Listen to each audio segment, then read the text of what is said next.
Welcome to Symbols and Cynicism, a podcast where we talk about all of the things I love, some of the things I hate, and this wacky adventure we call life. My name is Bob, I'm your host, and I'm glad you're here today as we wrap up Season 1 with a best-of clip show of our favorites, including speed limits. Let's get started.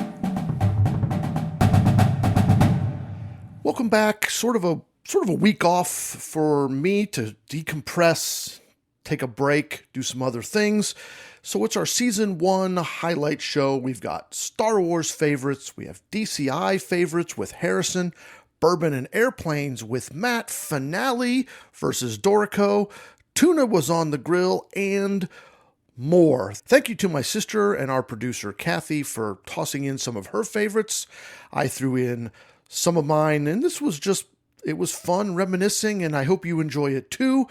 I am sorry about the bad audio. You can certainly tell sometimes when the clip was from earlier in the season, but it was also nice to realize how much better we've gotten at making a podcast. Enjoy.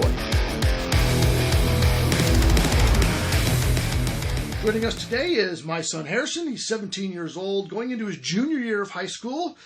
He is in the band, plays trumpet. He's also field commander this year, first-time field commander for him. Indeed. He also runs cross-country, track, and is on the robot team. And somewhere in all of that, he still finds time to watch YouTube for about 27 hours every day. So I don't know how you fit all that in. Harrison, how you doing today? I'm doing good. I'm a little tired. We went to a live drum corps show last night and didn't get back until 1 a.m. And then I woke up nice and early this morning for cross-country, but I'm excited to be here and to talk about drum corps. Like you said, I watch a lot of it, so hopefully I can share some insightful thoughts. I don't know why you're tired. You slept most of the way home. I did sleep most of the way home, but it's okay. We'll get into this year in a minute. Last episode, I talked about my love of drum, why I love drum corps, some of my favorite shows growing up, and also from this year. So start out, tell us why you love drum corps. I love drum corps because it's a unified experience of all the people in it, and they are able to all unify themselves towards one goal and work an entire summer worth towards that goal. And they're also talented, and they're able to share whatever that emotion or story is with the audience as well. And that's something that's really special to me, is the emotion that they put in is then transferred to the audience, and I think that's really special. What are some of your favorite corps? Not necessarily this year, but all time. You know, you watch old stuff, new stuff. I know. What do you... Sure. If we start with the old, I like SCV from the 80s and 90s. I like the Scouts from the 90s. And then when we go into the 2010s, I like the Bluecoats a lot because of the innovations that they do. They're probably my favorite corps overall. And then I really like Crown's brass, especially from the 2010s when they were winning all those aughts. I love the way that brass sounds. God's Horn Line. All-time favorite show. You can only pick one. What are you picking?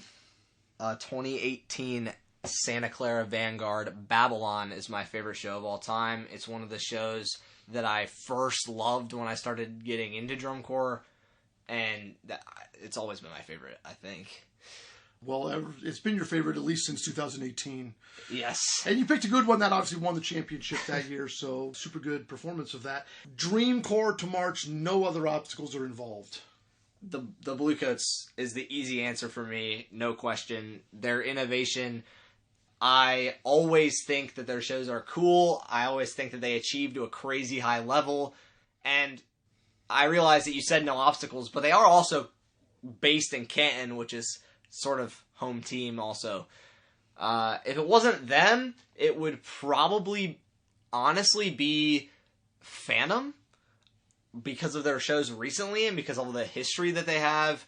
I love like the Chevron and all those old shows from when they were really, really good. Mind was super cool last season. I love a lot of the things they've been doing too. I love the use of classical music. So definitely those two, but Bluecoats is far and away the corps I would love to march. Your mother would rather have you see March Phantom because that's her favorite drum corps. She would, yes. But I'm from Canton, so I'm on team Blue, home team. Ready to talk about some favorites from this year? Absolutely. So we're just talking about 2025. Favorite show of the year? You first. Boston Crusaders Boom. We saw it live last night with the new closer. It was the premier closer. I know that because I've watched every performance of theirs at least 3 times.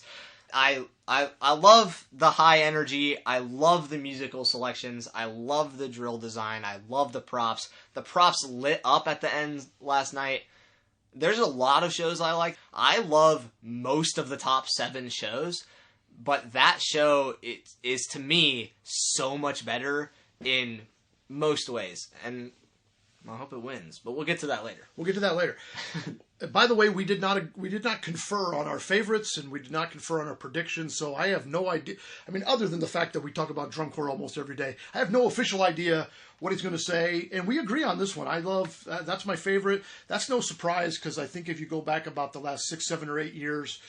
BAC is almost always my favorite show. Glitch was my favorite show last year. Goliath, etc. There's just so many great shows. Every year they do the cool thing. And the new ending, wow, like we did not expect that to be out on the field last night. I've been saying it was coming for 2 weeks. No Time for Caution from Interstellar. No, it was awesome. And when the show obviously got a standing ovation at the normal last ending, and I looked at the field commander and they were still conducting, and I just lit up. I turned around and smacked you in the leg, like, look, they're still conducting. I think I was the first person to stand up, too. There's going to be more. Here it comes. And, so, man, it was a thrill to see it. You don't get, watching as much YouTube as we do, you don't get many, wow, I didn't expect that moments live. Sure. And that was one of them, and super awesome. Let's talk about any other favorites for the year. I'm going to go, my second favorite of the year is going to be Mandarins. That's maybe a little off the radar. That is not what I was expecting you to say. But again, they have often been my first or second favorite show. Sinnerman was just off the charts. I loved Off the Wall. That wasn't my favorite from that year, but really liked that one. And so I'm going Mandarins. The show's called If I Must Fall, and I think it depicts falling down and then getting back, but always getting back up. And so I love the way they tip over the props. Performers fall down and then get back up and get back into the forms. They do a really great job both visually and musically of this falling down. The show is totally aggressive. Totally high power, high energy. The ballad is beautiful. Billie Eilish. I mean, on the field, go for it, right? It's just a great show. I really, really like If I Must Fall by the Mandarins. What's your second favorite? I was not going to say the Mandarins. You might have just sold me on the Mandarins. Like I said, I love all of the top 7 shows. I'm going to have to go my second favorite as a tie between the Bluecoats and the Santa Clara Vanguard. And I'm going to go a tie because I want to say Santa Clara, but we saw them live last night, and we didn't see the Bluecoats. And I think because of some of the technology things that the Bluecoats do that are super cool, that do not come across on a live stream with the mics on the field as well as I think they would live, I'm going to put them at the same level. I really like both those shows. Santa Clara's show, the avant-garde, but the letters are capitalized in a way where it spells Vanguard, and it's just, like, weird the whole time. Like, how much weird stuff can we put in a drum corps show and still be Santa Clara Vanguard, and that's the show.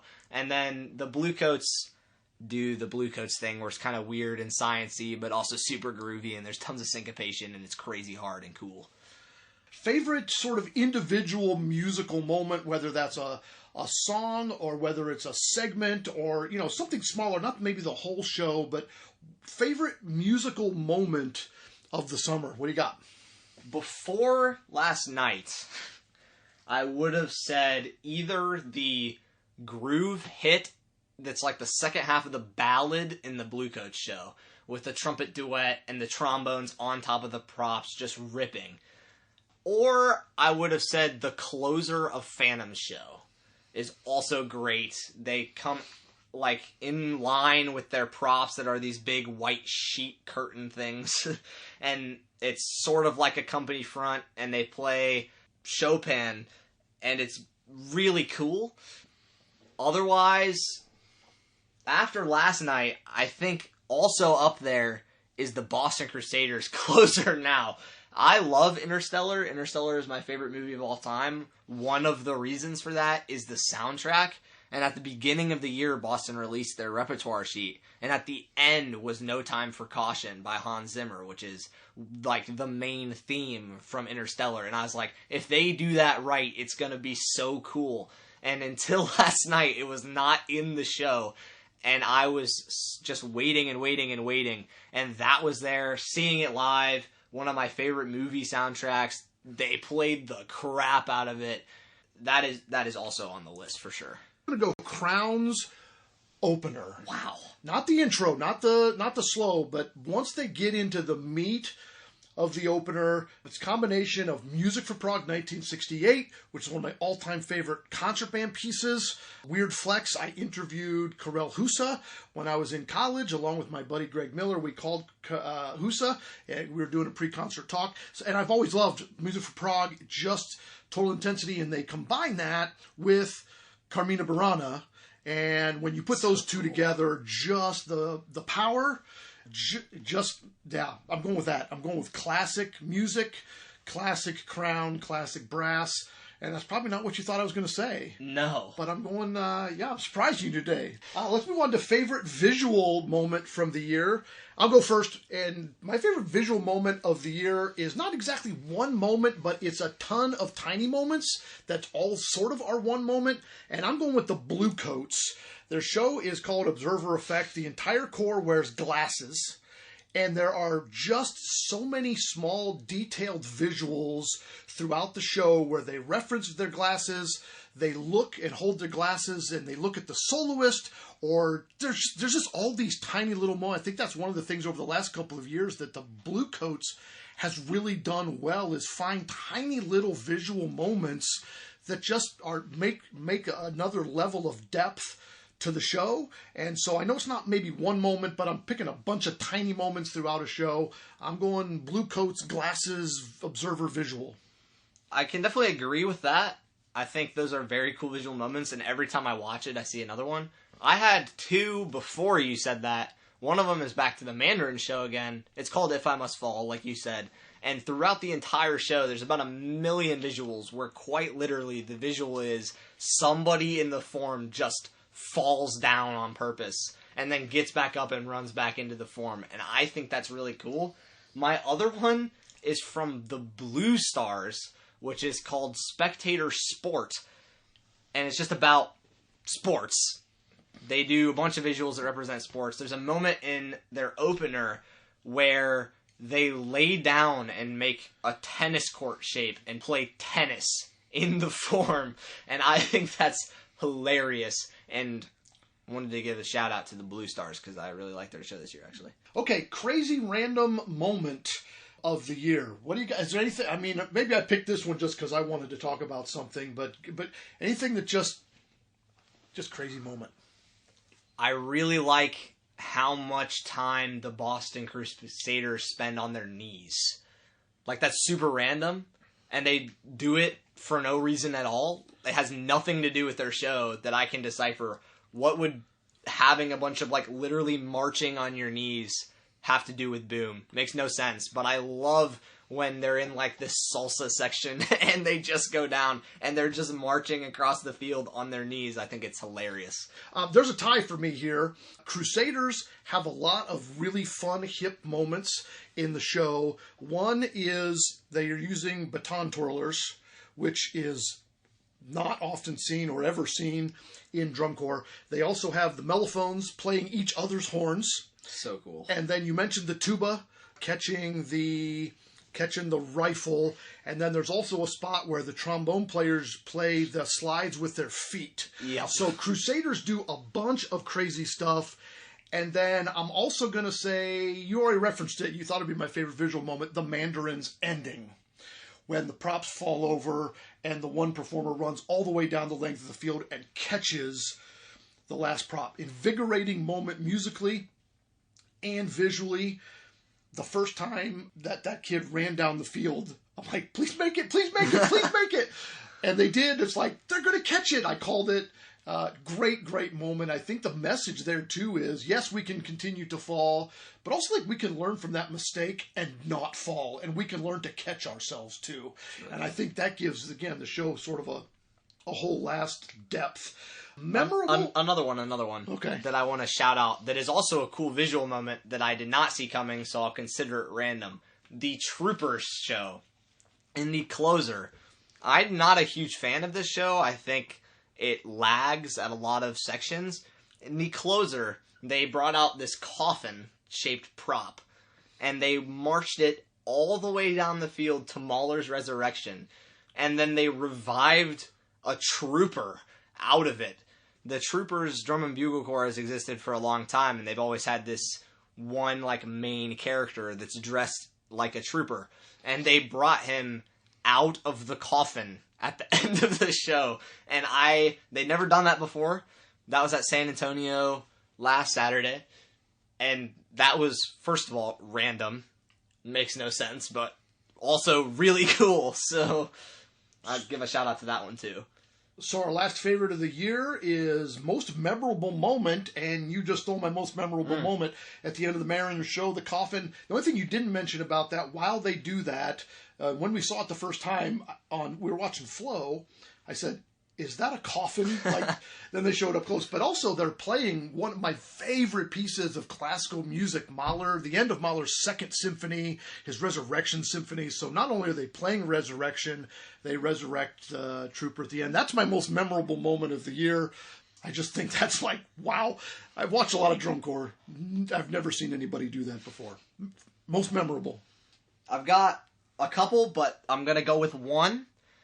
First of all, I have to give a shout out again to the Boston Crusaders last night. Live, seeing the new closer for the first time was great. And then I also want to give the Bluecoats ballad and closer. I just love that show also. The ballad, the two trumpet solos, reminds me a lot of Downside Up, which is one of the most memorable drum corps shows of all time. So I'll give it to that one too. All right, well, that's our favorites from the year. Harrison will be back a little later in the episode to help out with predictions for finals.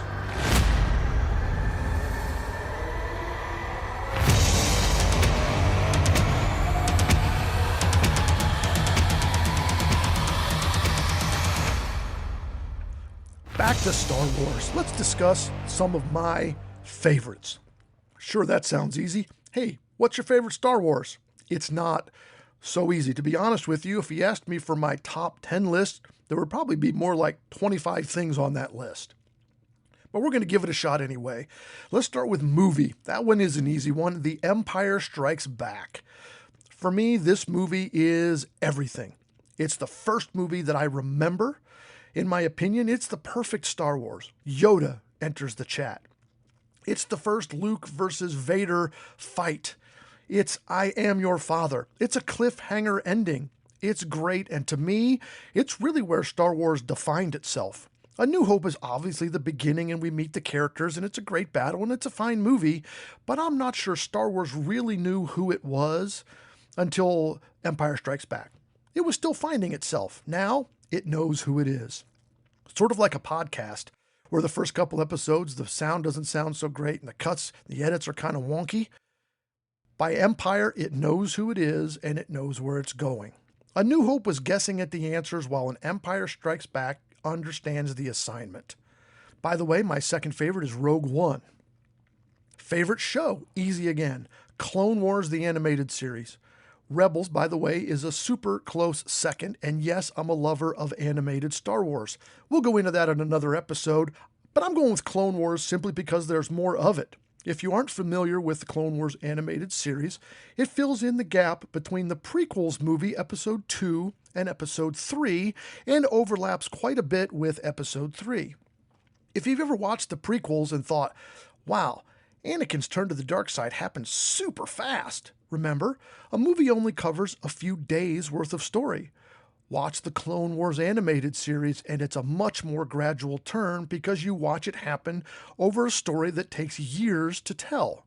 You see the ups and the downs. It's very, very cool. We'll get way more into this series later, but for now, it's my favorite Star Wars. Jedi, oh boy, here is where it gets tricky. Look, I love Yoda, and he's probably the easy answer. But if you watch enough Star Wars, he misses a lot of stuff. Why didn't he do more to save Anakin? Why didn't he sense Lord Sidious?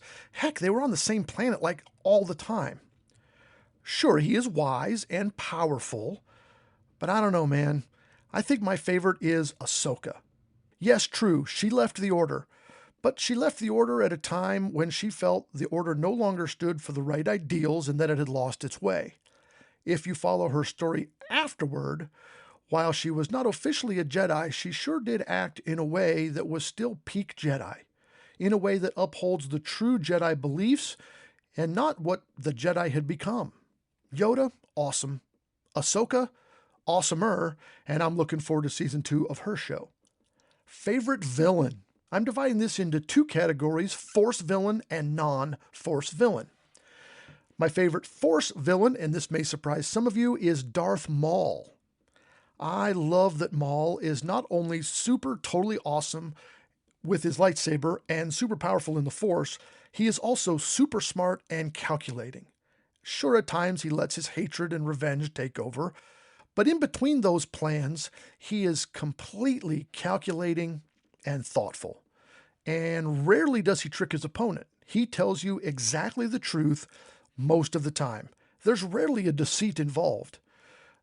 If you've only ever watched the movies, you don't know much about Maul, and you might be surprised that I picked him because he's only in like 5 or 10 minutes of episode 1, mostly just to get killed in a really cool way. Watch the Clone Wars animated and Rebels. Plenty of Maul and awesome Maul. Second place Force villain is obviously Darth Vader. Favorite non-Force villain is Grand Admiral Thrawn. Thrawn never appears in a movie, or at least not yet. Thrawn, I think, first appeared in the animated Rebels series, or at least that's when I first met him. He's also in the Ahsoka Series 1 near the end, and I think he'll be more prominent in Season 2. If you really want to learn about Thrawn, you need to read the Timothy Zahn books. Thrawn is a hyper-intelligent, super-analytical, very strategic villain with an extremely high sense of intuition. Thrawn is almost never wrong. I love pretty much everything about Thrawn. My second favorite non-Force villain is Cad Bane. Favorite story arc? I'll take the Clone Wars Season 7 last 4 episodes. To me, this is the heart of the Star Wars saga.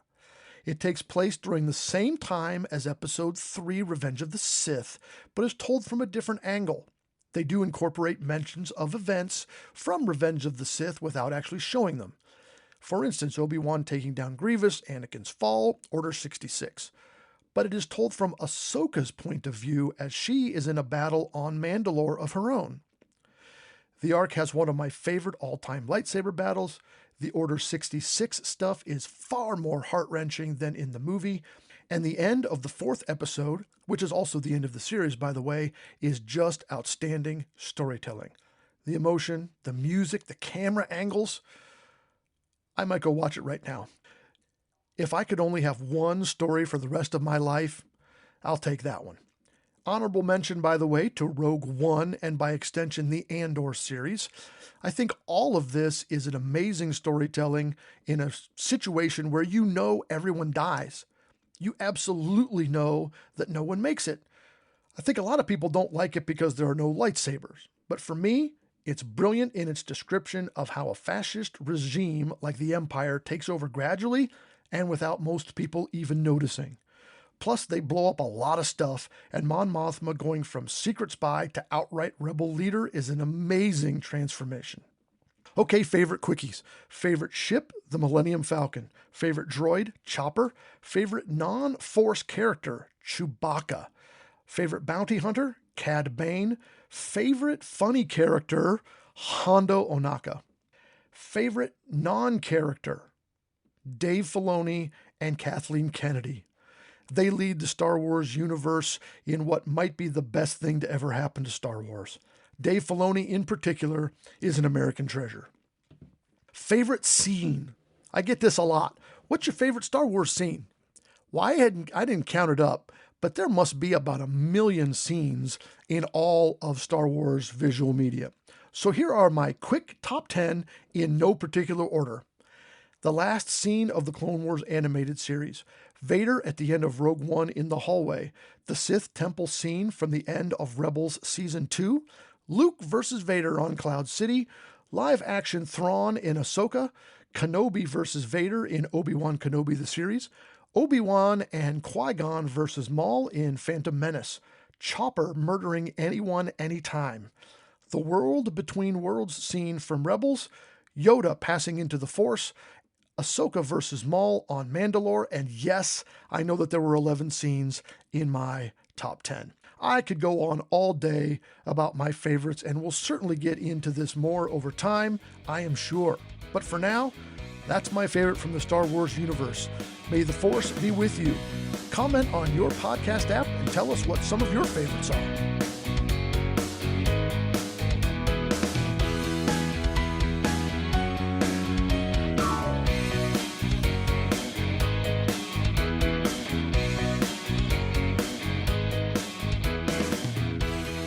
Next, let's talk about barbecue and smoked meats. I've always been a griller, sort of your normal gas grill sort of thing. But my journey began here a few years ago. I don't remember how long. My wife got me a Weber bullet smoker for Father's Day. This was before the smoking craze sort of started. Now everybody has a smoker and the prices are through the roof. I think she probably paid like $75 for this thing or something. It was pretty inexpensive. She sort of bought it on a whim. I don't know that I'd even mentioned smoking. She just thought, hey, this is something for Father's Day. It was a charcoal smoker, one of those ones with the water bowl to regulate temperature. And I was terrible at charcoal. I'd never really used charcoal before, and that was a big learning curve.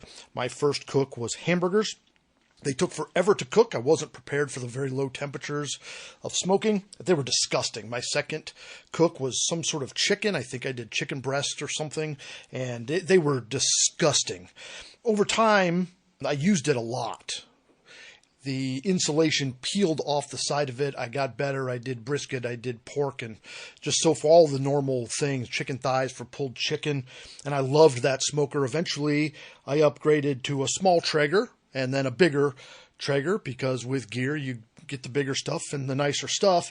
And like with anything, over time, I got better, right? Smoking takes practice, right? Everything takes practice. So what's been on the smoker lately? Tuna. Now, I know that's probably not most people's go-to when they think of smoking, but we've come to love tuna in the Sloan house. We're not big fish lovers overall. Probably 3 or so years ago, I said, hey, I think I'm going to try salmon. And both Don and Harrison kind of turned up their nose like, ugh, fish is gross. And we tried it, and immediate success. Then we moved on to tuna, and both of those are still in the rotation. But tuna I made a week or so ago, and I want to give you a little bit of how I do it. This is a really easy cook. It's short prep time, short smoke, super delicious. And the nice thing about doing tuna steaks, or at least tuna the way I do it, it doesn't have that real fishy taste to it. So you get a lot of the benefits of fish without having to taste a lot of fish. So get yourself some tuna steaks. We don't have a fish market in town. We buy our fish from Walmart, frozen or sometimes fresh. Brine it for about 30 to 45 minutes in a mixture of brown sugar and salt. Go heavy on the brown sugar in that. Before you put the fish in, you kind of want the water to look muddy and dirty. It should look kind of brownish. Okay, and you put the tuna steaks in there, let them rest about 30, 45 minutes. After that, rinse it off, get some honey, and put it on a plate or in some sort of Tupperware container. Cover the tuna in the honey. And then also I use a rub on the outside. I use Traeger's blackened Szechuan seasoning, which is high peppery. You know, it's blackened, right? So it's high peppery, and I apply pretty liberally. I want my tuna to be sort of that crusted, blackened flavor of taste. I put that in the fridge for a few hours. I get the smoker rolling, and when it's up to about 200, 225, I think I'm ready. So I put the fish on. Sometimes I add some more of that Szechuan seasoning because, again, I like that crusted fish flavor.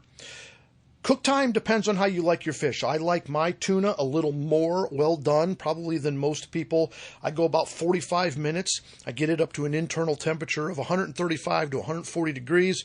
If you like your fish a little bit on the more raw side, then go 115, 110, 115. If you Google search things like tuna internal temperature, there'll be a bunch of Google images that come up, and they have sort of super pink, raw, all the way done, etc. I go 135. It still is a little bit moist. It doesn't go all the way dry, but I don't like a super lot of pink inside of my tuna. And that's it. You pull it off when it gets to the internal temperature you like, pull it off, and it's done. You don't need to rest tuna, not like beef where you should rest it for a period of time. I just go right to it. Pairs well with a lot of things. We usually do ours with some sort of biscuit, like a Cheddar Bay biscuit or something like that, that's sort of crispy also. And then a light vegetable. Don usually sautés a mixture of like corn and zucchini with some oil, lemon juice, and Parmesan cheese. So it's easy, it's pretty healthy, it's super fun to do, and it's absolutely delicious. So give it a shot. Let me know how it turns out for you.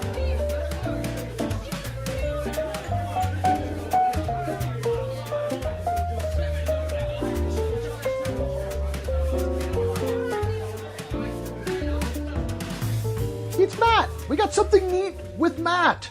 Happy birthday, Matt. Thank you. I'm back. You're back. Back for more. Always lovely to have you. Matt should have been on technically last episode, but life happens, and we plan things out, and then things change because that's the way it goes. So we're gonna have a double with Matt. We'll have him this week and then also next week. So you get two for the price of one there to average things out. How have you been, Matt? Good. Yeah, stuck in a lot of airports, lots of travel nightmares, but I mean. Did you hear the rant about the standing up on the airplanes? That was a couple of weeks ago. I haven't been on an airplane recently, but every time I'm on an airplane, I know you've probably have this too. You're sitting and wait. The plane lands, and everybody claps for the pilot. Yes. I guess that's like thanks for not killing us all. Right. Yeah. And then as soon as the plane stops, everybody stands up. Now you travel more than me. Why do they do that? Is there a reason? I don't know. Quite honest, I mean, I finished my movie. Like, sometimes I don't even take the seatbelt off. No.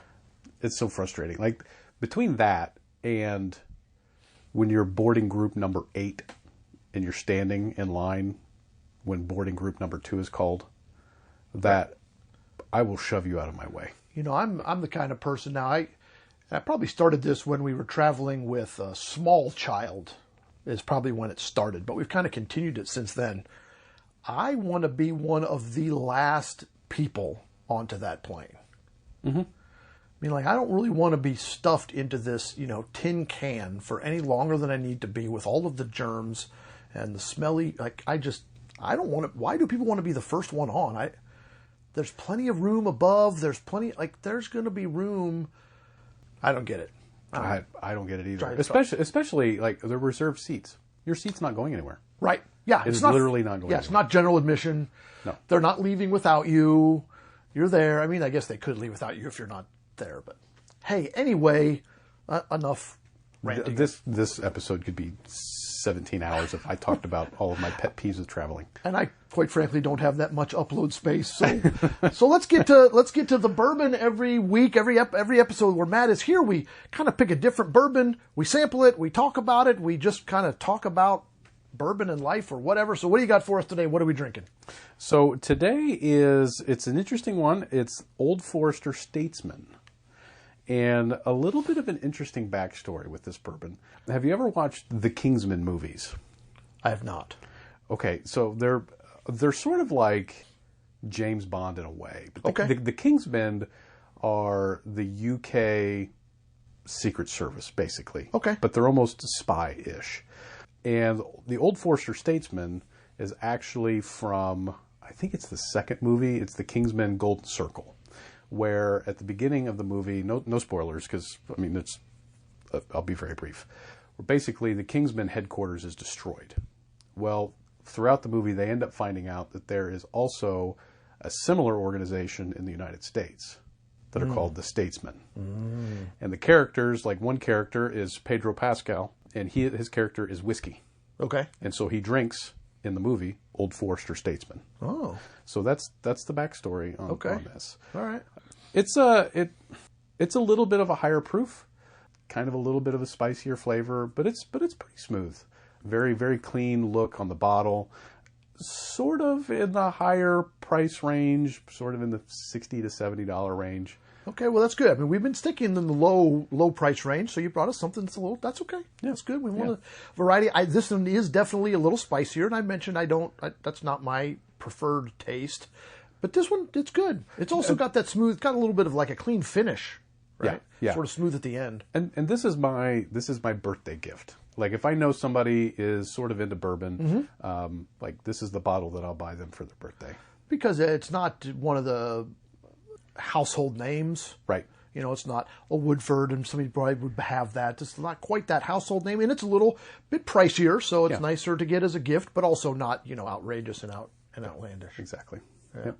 So this is a bottle you just have on your shelf at home, or did you buy this one for a purpose? This was actually gifted to me. Oh. Yeah. So that was very nice. What a nice story. Yeah. That's beautiful. It's cute. And is this, we talked earlier on an episode about things like small batch, cask strength, etc. What is this any other designation moniker? Nothing special. Just straight bourbon whiskey. Straight bourbon whiskey from Kentucky. Yes. Okay. All right. Well, Matt, in a next episode, I want you to prepare yourself because we're going to be doing, it's our 10th episode next week, and we're going to do all top 10s. So when we do something neat with Matt, I want you to come with your top 5, and then I'll add my top 5, and I did the math. The math was mathing, and 5 plus 5, that says 10. So wow, 10. So yeah, 5, my 5 and your 5, and hopefully it's not the same 5. We won't pre-work that out. We'll just see what everybody has, and we'll talk about why they're our favorites and all of that sort of stuff. So have you tried 5 bourbons? This week? Well, hopefully not. No. Hopefully not this week. No, not this week. We do want to say, as we have been saying, please drink responsibly. Drink at home. Don't drink and drive. Drink in moderation. And for gosh sakes, if you're under 21, don't drink at all. Wait If you're under 21, bourbon is disgusting. It doesn't kick in until you're 30. I'm not sure it kicked into me until I was in my 40s, quite frankly. In fact, I'm sure it didn't kick in until I was in my 40s. So drink responsibly, drink in moderation, and do all of the legal things. Yeah. I'm not sure this bottle. I'm not sure I would go out and purchase because it's a little pricier. But now that you mentioned it as the birthday bottle, I think you did get me this a year ago when I turned 50. I did. This bottle does look familiar, and you did. So, and I did drink it. It is gone. So I must have liked it at least a little bit. So, at least enough. So thanks for bringing this. Hey, have a good week, and we'll see you next week. Okay. 2 in a row. See you on the next one.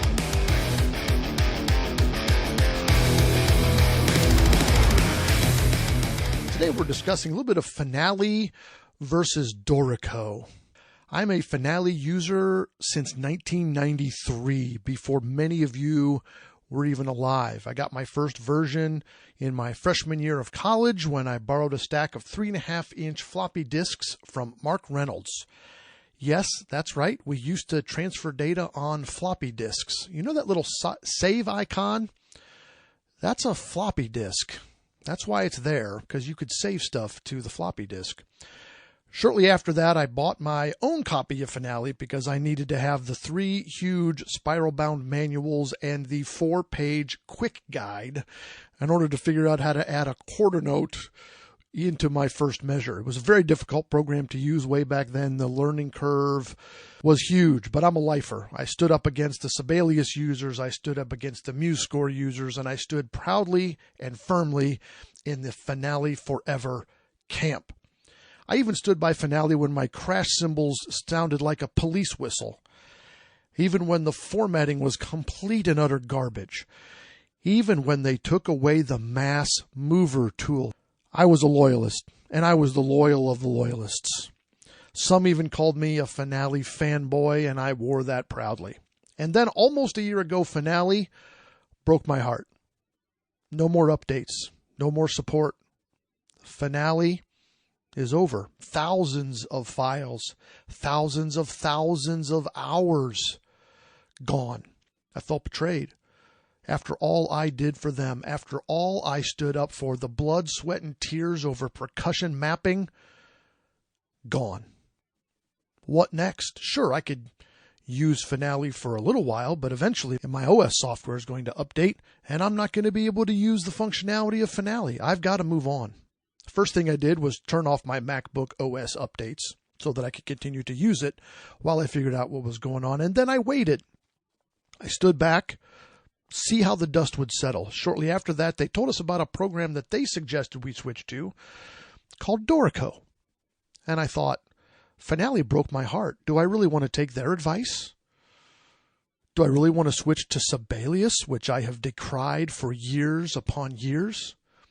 I researched, I watched videos, I asked around. During the Thanksgiving break from school, I downloaded a free demo of Dorico. My plan was to spend a week or so with Dorico, maybe 2, and then a week or so with Sibelius. They had a free download demo version too. And then I would decide.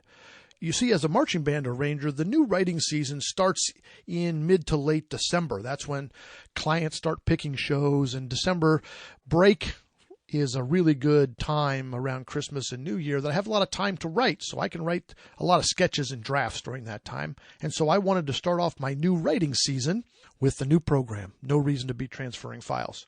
The band director version of me would continue to use Finale for now. You see, as a band director, sometimes you got to sit down real super quick, knock out an etude, write a scale, write a thing for a kid, and any new program was going to be way too new. So I was going to bide my time with Finale on the quick edits, but transfer to a new program as soon as writing season hit. I opened Dorico. It was weird. It looked different. It felt different. Everything was different. Even the numbers that indicate the durations are different. Why? Why are they all off by 1? Why is 6 a quarter note and not 5? Come on. Why would they even do that? There was probably a really good reason. I spent hundreds of hours scouring YouTube for Finale to Dorico transition videos, and there were a lot. I watched hundreds of hours of videos getting the hang of it, see the thing, try the thing, do the thing. I made mistakes. I was frustrated. I would scream and shout. I wanted to throw my computer through the wall. Occasionally I would open Finale, and it felt like going back to your ex-girlfriend. She was flawed, sure, but you knew her flaws and how to work around those flaws. It felt like home. Fast forward to today, almost a year later, I love Dorico. I love it. The workflow is better. The key shortcuts make sense. The program is far, far more intuitive. The percussion maps work. They work. They sound like what they're supposed to sound like, boys and girls. And wait until I tell you about score and part formatting. You know, in Finale, when you look at the clarinet part and all 900 measures are in a 2-inch line at the top of the page, that doesn't happen anymore, my friends. A Finale fanboy is here to tell you, if you are resisting, if you are still opening Finale and hoping that your OS did not update, stop resisting, download it, jump in, get frustrated, scour YouTube for help. Call me for tutoring. I'm no expert, but I can get you started. $20 an hour, by the way, for that service. Look, I'll never forget the good times I had with Finale. My first cadence, my first marching band arrangement, my first original concert band piece, my first good original concert band piece. We made a lot of good memories together. And then she broke my heart. She kicked me to the curb when I'm not sure she had to. She made up reasons about programming and subscriptions and coding that I think she may have blown out of proportion and probably could have overlooked. It wasn't me. It was her. And I'm not sure I'll ever fully recover. But you know what? Dorico is my hot new girl who moves faster, works better, and has special curves in all the right places. Honestly, if Finale ever calls me to rekindle the flame, I will be very, very tempted. All those good times and good music and all those files. Reliving those good times would maybe be a dream come true.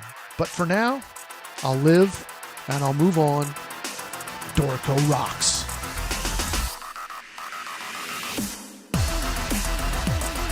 That's it. No. Breathe. Find your happy place.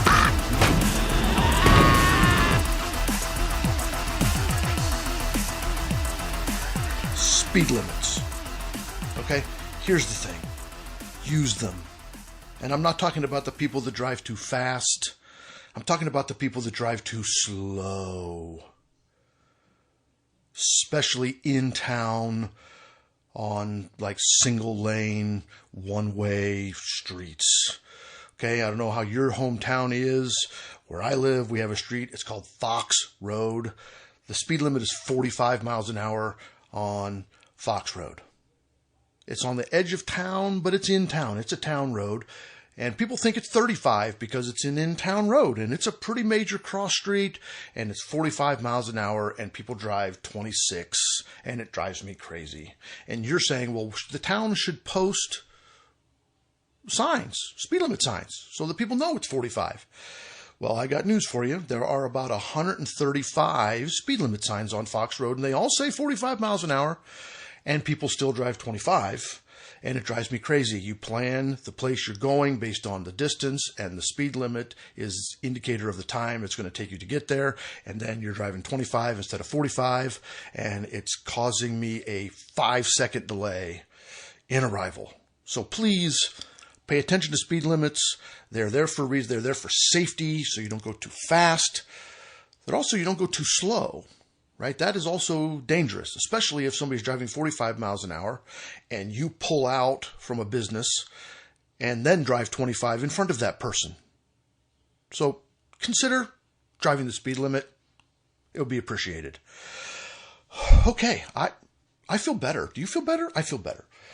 Homework this week. Be like Leia. Send an I love you text. But don't make it weird. Don't be creepy. You can't wash off creepy. It doesn't go away. No. Quick, think of a friend you haven't heard from in a while. What's the first name that pops in your mind?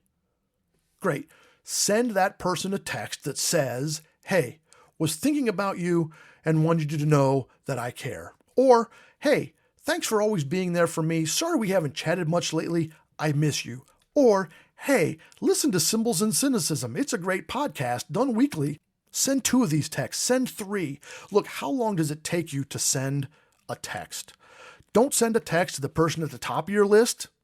Send one to one from the bottom. Reconnect with somebody. Just text someone and tell them you love them. Appropriately that you love them. Okay, that's the show. Make sure you leave a rating, drop a comment, or send a message on the app of your choice. Ratings help us get noticed. Constructive comments and messages help us make the show better. You can text the show with the link at the bottom of the description. Send us a rant idea and maybe we'll use it on the show. We hope you'll join us next time as we open Season 2 with the GENIUS of Jason Robb, marching band tips for parents, something neat with Matt, and people who read us PowerPoints. Thanks for joining me today. The theme music is Superfly, written by me, copyright RHS Music. The show logo was designed by John Suh. The show is produced by my sister, Kathy. I hope you'll join us next time for more reflections and rantings on Symbols and Cynicism.